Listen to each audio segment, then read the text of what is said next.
Il ne suffit pas seulement de prier, il faut travailler. Il ne suffit pas seulement de jeûner, il faut être sérieux dans ses engagements. Il ne suffit pas seulement de chasser les démons ou dormir à l'église. Non, il faut se former, il faut faire des recherches, respecter sa parole, faire ce que l'on a prévu de faire au moment où l'on a prévu de le faire. Vous savez, la plupart des choses que nous cherchons spirituellement nous ont déjà été données depuis très longtemps. Mais notre manque de sérieux, notre manque de caractère, notre manque de discipline nous en éloigne.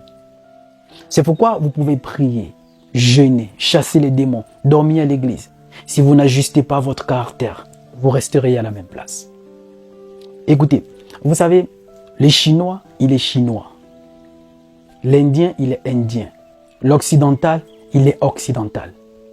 L'Arabe, il est arabe. Ils le sont de par leur culture, de par leur histoire, de par leurs croyances, de par leur spiritualité, de par leur langue. L'Africain, il n'a pas de culture, il n'a pas d'histoire, il n'a pas de croyance, il n'a pas de spiritualité, il n'a rien.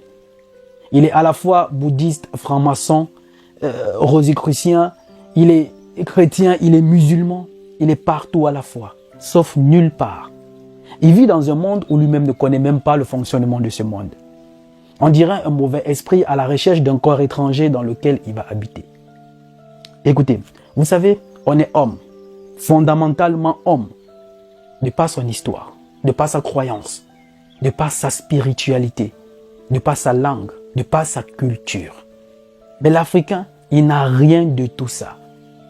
Il est même plus chrétien que le colon qui lui a ramené la Bible dans un bateau. Sur quoi comptent les États-Unis et l'Europe pour contrer la Russie et installer leur puissance dans le monde? Sur l'Afrique. Sur quoi compte la Russie, la Chine, l'Inde et les autres pour s'opposer à la puissance occidentale et américaine? Sur l'Afrique. Mais l'Afrique compte sur qui? Sur Dieu.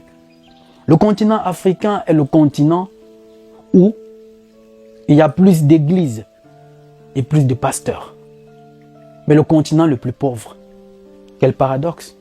Prenez une seule ville comme Kinshasa, Douala, Yaoundé, Libreville, Dakar, Lomé, Abidjan, Conakry, Cotonou. Une seule ville a plus d'églises que l'ensemble des universités de tout le pays.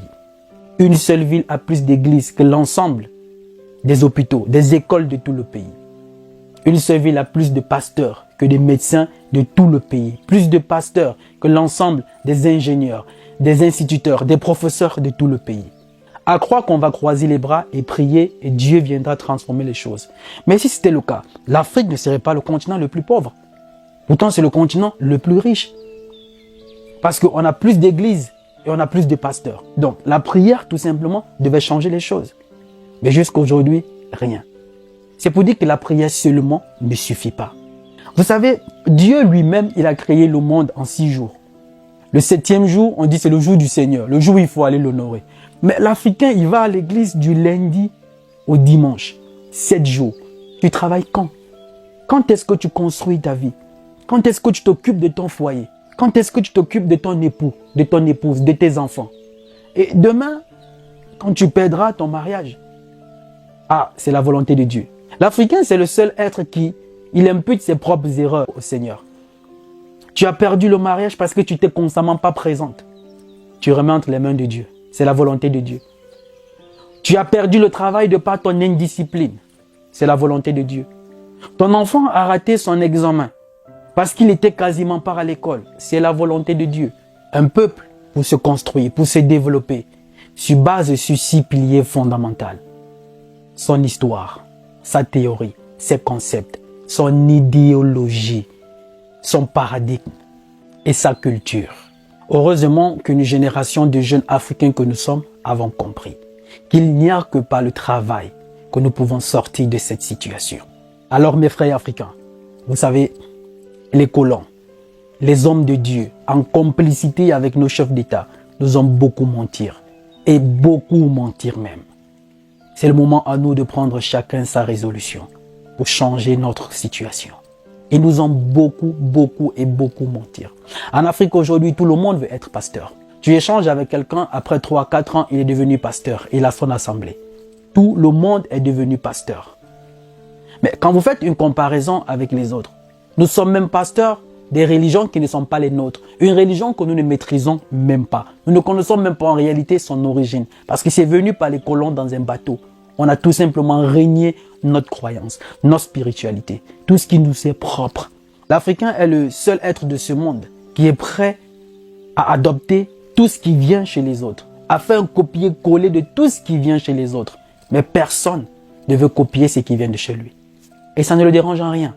Pas du tout. Triste, non? À croire que Dieu descendra du ciel pour venir changer notre situation. Dieu, dans les Saintes Écritures, il dit « L'homme périt faute de connaissance. » Ils nous ont beaucoup menti. Et ils continuent de nous mentir. Et c'est à toi de cultiver ton discernement pour te réapproprier ce qui te définit, ton identité, qui est ton histoire, ta croyance, ta spiritualité, ta culture, ta langue. On ne remplace pas la paresse par la prière. C'est la courte leçon de vie que je voulais partager avec toi. Alors si tu as aimé, laisse-moi tout simplement ton pouce bleu, ça me fera beaucoup plaisir. Ça ne coûte rien du tout. Merci de l'avoir fait. Alors si tu n'es pas encore abonné, fais-le, tu ne regretteras pas. Ici, tu vas désormais prendre le contrôle de la situation et vivre ta best life. Ta best life, c'est la vie qui est faite pour toi. Celle que tu es censé vivre et non cette vie que tu subis.